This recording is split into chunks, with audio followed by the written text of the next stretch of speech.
konsepsyon mula sa Immaculate Conception Parish. Aming pong pinasasalamatan ang buong delegasyon, lalo higit sa kanilang pura paroko, Reverendo Padre Alan Oresca. Maraming salamat po.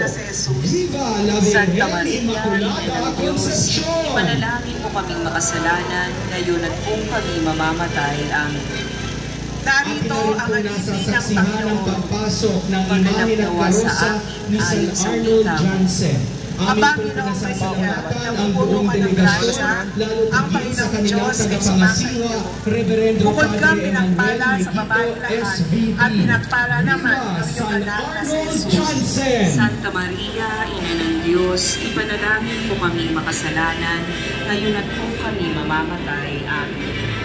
At ang Berbo ay nagkatawang Pumapasok na rin po ang karosa ng banal na Santa Clo. Aming pong pinasasalamatan ng buong delegasyon, lalo higit sa kanilang kura paroko, Reverendo Padre Dick Ramos Guillermo.